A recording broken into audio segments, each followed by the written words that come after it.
Hello, I would like to introduce the book, The Spotify Play by Sven Carlsson and Jonas Leijonhufvud. Although it is a success story of a startup company that has now become a giant, it is a book that brings a strange feeling after reading it.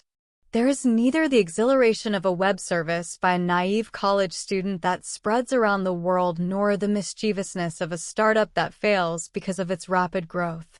The book describes how Spotify, which has become the world's largest company in the music streaming field, went from its birth in Scandinavia to providing music to the world at any time of the day.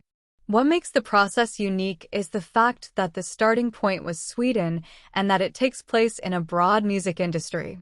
It is no exaggeration to say that these two conditions have provided a unique path to changing the world.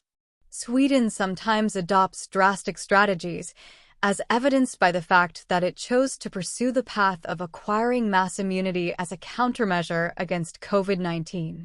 Even in the early days of IT in the 2000s, the country established an internet infrastructure at an early stage, including a campaign to popularize personal computers and the establishment of a broadband network. This, of course, has its merits and sins. One of the merits was the development of many IT technicians, including Daniel Ek, the protagonist of this book. Under the motto, "Waiting is not cool," the company's service insisted on playback within 0.2 seconds. The location of Sweden, with its well-developed infrastructure, was an advantage in utilizing the P2P technology that made this possible. On the other hand, because of the infrastructure in place, illegal copy sites were rampant, unparalleled in the world. Perhaps it was inevitable that this devastation was combined with Spotify's technological capabilities. Furthermore, Spotify, led by Daniel Ek, saw these piracy sites not as enemies but as rivals. This point made their future a very positive one. The road to success was steep, and as if to say, no more, strong opponents attacked us. They came from all directions. Tough negotiations with record companies. Harassment from huge IT platforms. If you're not careful, you could find yourself at the receiving end of attacks from well-known artists. Bob Dylan, Taylor Swift. Still, it is interesting to think about the relationship between music and people just by following the footsteps of a single company.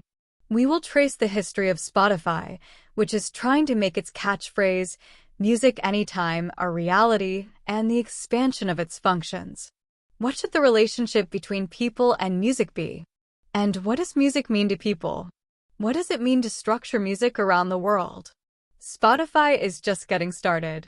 You will finish this book with the pleasure of following the continuation of this drama in real time. I hope this content is helpful to you. If you found this video helpful, please give it a thumbs up and leave a comment. Also, don't forget to subscribe to the channel. See you in the next video. Thank you.